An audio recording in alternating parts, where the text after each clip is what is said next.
Hey guys, how you doing? It's Henry at Motors and Blowers. Good morning. Much warmer today. It's about 38 degrees. Ooh, gotta whip out the shorts and the flip-flops now, huh? So this is a nice warm day. It's gonna drop down really cold in the following days. Today is a great day for me to come out and actually do something again. As you guys know from my previous episode, this is my Ariens 1128 that I repaired. I got to use it in our first snowstorm of 2022, and it did absolutely fantastic. This thing's a beast. This thing's about 15 years old, maybe more. I'm not really 100% sure, but this is one of their best machines. It's an 11 horsepower Tecumseh Snow King engine. It's a beast, and 28 inches wide. I absolutely love this snowblower so much that I might even keep it. That's right, I might keep it. I think I like this better than my monster machine, my 1333. I haven't used that this year yet because I wanted to try this one out. We've only had one snowstorm so far. But this thing is just great, fantastic. Has heated grips, headlight, and all that.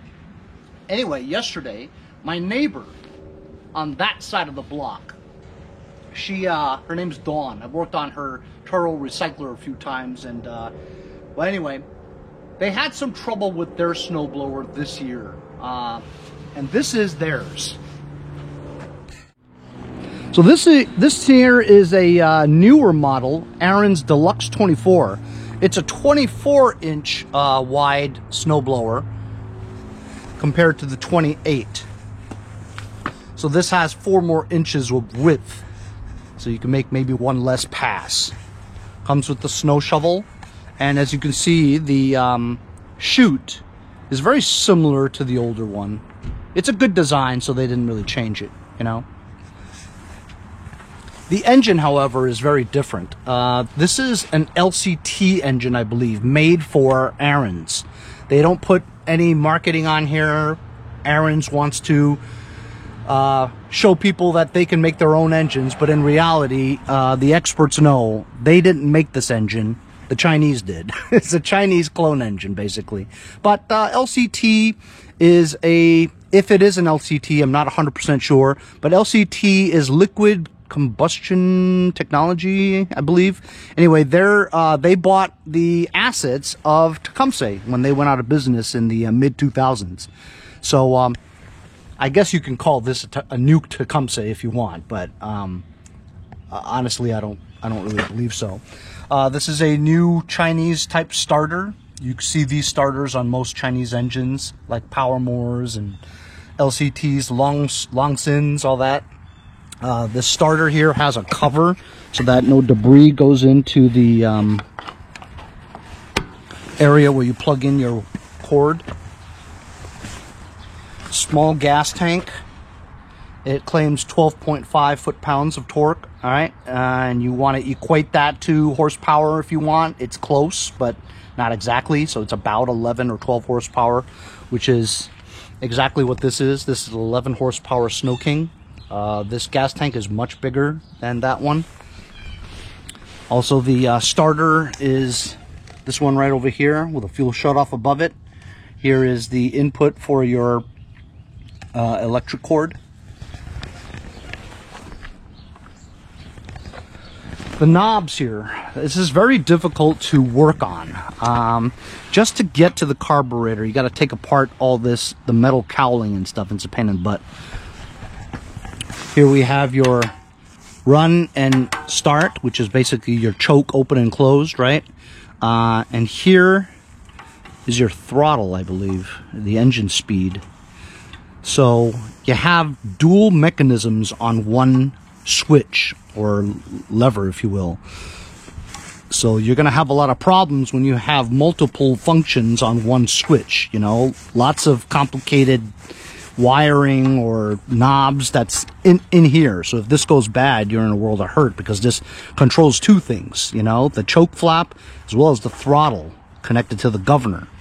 Here's your primer bulb, your valve cover, your spark plug boot, your exhaust pipe muffler assembly with the heat shield. And if you look at the wheels, look at the difference in wheels. This is the newer style where it's more thinner, and the reason behind that is because in snow, a more narrower tire gives you more possibilities that it could drive into the snow, if you will, right? Whereas the bigger, fatter tire, maybe you'll have more traction, but it won't really groove itself into the snow as well as this one. Craftsman used to make their 928s, 929s, 828s, whatever, with this type of tall, narrow tire, and it seems to work really good, well. As you can see, though, it's designed with a lot of great tread so that it helps grip. So it could be debated whether or not you like the big fatty boy tires or the newer ones. This is a 2016, I believe. If you look at the serial number, it starts with a 16, and that's all I could think of. My neighbor Dawn told me that they bought this about 5 or 6 years ago, so that would make sense that it's a 16. Here is your oil reservoir to drain the oil. Okay, as you can see, the new LCTs, this recoil starter is very similar looking to the Tecumseh, so that would make sense since they bought the assets to Tecumseh, at least their snowblower division. Over here, the primer bulb, as well as the key. So the key doesn't come out like that one does, and it's basically a switch. This is for unlocked, and this is for locked. So this is to shut it off. We'll keep that on. Over here, we have a fuel shutoff. This is very similar to that knob, so people could get confused that this could be the on and off switch. And it actually is, but it's for fuel shutoff, you know what I mean? So to get fuel, it's on. To stop the fuel, it's off. I wouldn't touch this unless I'm ready to store it for the summer or something. So it does have this really cool cap, push button. And essentially, it's about the same thing. If you look over here, this is a halogen light that it comes with, only the deluxe version, right? This is a old style halogen bulb as well, but works just fine. Here's the transmission selector. Really fast, slow, and then the 2 reverse. Here's your auger control to engage and disengage the auger and the blades and the impeller spinning. Here is the movement, you know, forward transmission, rear transmission, whatever, you engage it with that selector being in a specific gear. And here we have your up and down chute. Ooh. Uh-oh. So look, if you can see here, right, I'm putting it up so that it shoots downwards so you don't blow snow into neighbors' places or your cars, whatever. But then to release it, it doesn't retract. It's spring-loaded. So you just use your finger and pull it up a little bit. You know, it's really not necessary, because when you blow snow, snow will go this way, and the power of the snow will push it back up again. But the reason why it's stuck is because it needs a little bit of lubrication on this side. As you can see from the evidence, this part here has been scraping this part here, which is preventing this from going back up again. So we're just gonna bend it out a little bit. There you go. I just fixed that for you. $50. Blow a little bit of lubrication over here, and you'll have it retract on its own.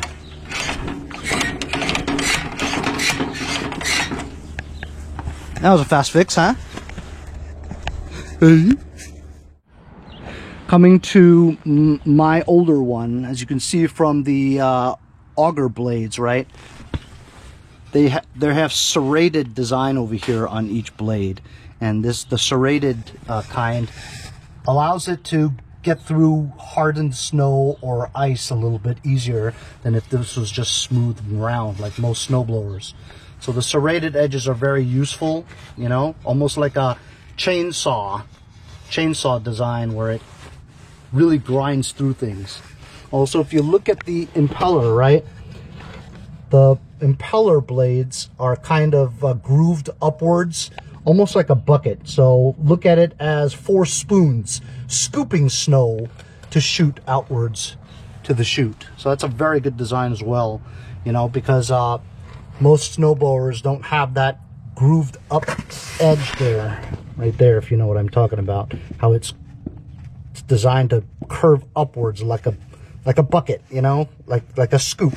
So it's scooping the snow out through this curvature, you know, I guess from the angles and stuff that they've designed with the amount of horsepower, the RPMs of the impeller scooping the snow upwards. The best angle is to design it at this angle so that it easily, smoothly flies out.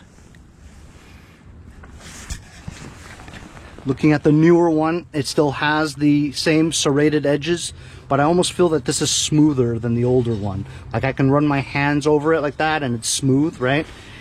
Over here with the older one, I feel like this angle here is very sharp. Like my hands could get cut from doing that, you know? So the angle here of this shark tooth, if you will, kind of curves so that it has like a hook. I think this is a better design than the new one, you know? The older ones have a better cutting design, whereas this one is not, the shark fin is not curved like that, so that it's like a hook. So this one you can run your hands over and it won't grip, you know? So I think that's this is a worse blade than the older ones.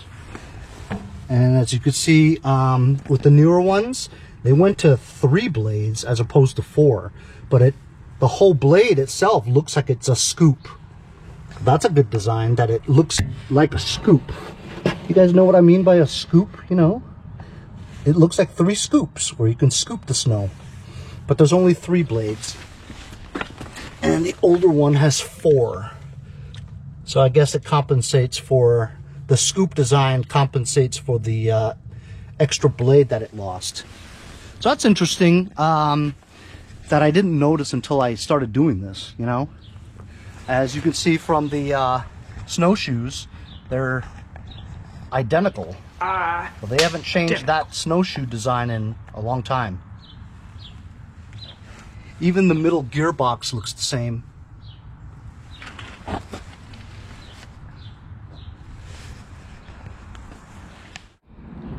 Another difference is, in the old Ariens, right, if you look at the steering, I'm holding it.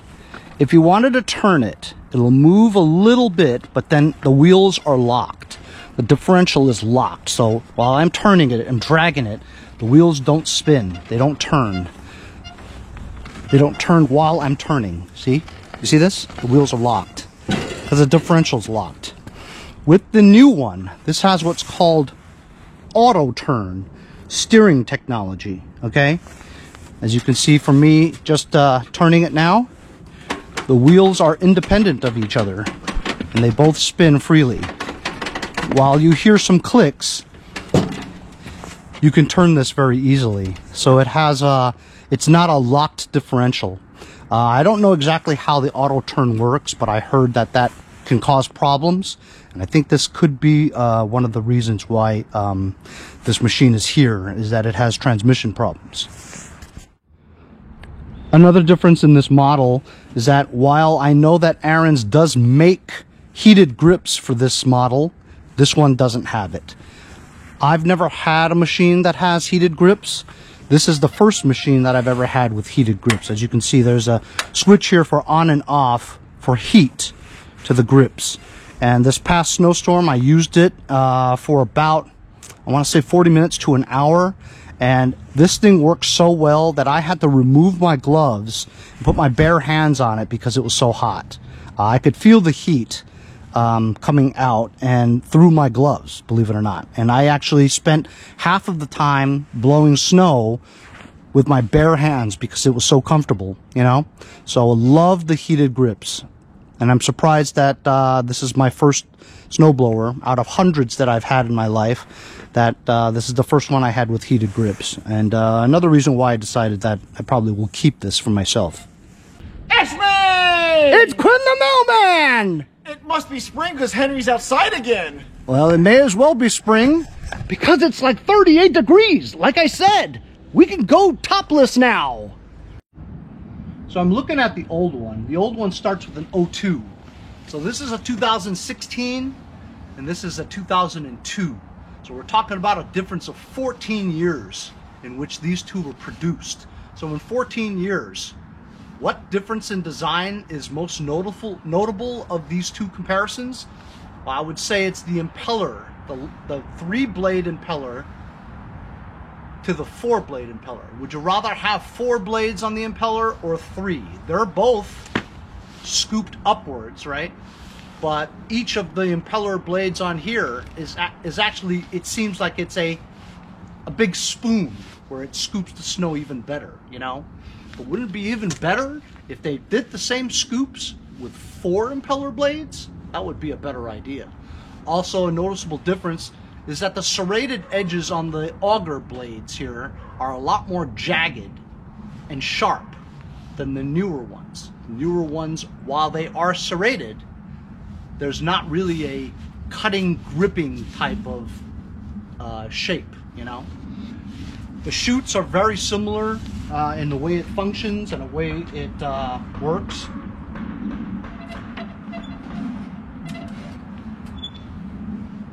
And of course the engine, this being an LCT, and this being the old school Tecumseh Snow King. Ariens claims to be the king of snow. And after I used this for the very first time, after I fixed it, I would agree. This thing is a beast. I'm going to be working on this in the next episode because I'll tell you what the problems are. But it being only, 6 years, 7 years old, right? It looks great still. To be honest with you though, the engine looks very rusty compared to this one, you know what I mean? So maybe this is built a little bit better to withstand a lot more rust and elements of the environment. But still a pretty good snowblower, and those are the differences in 14 years that Ariens has made. Hope you enjoyed this really quick old versus new comparison. We'll see you guys next time on Mowers and Blowers.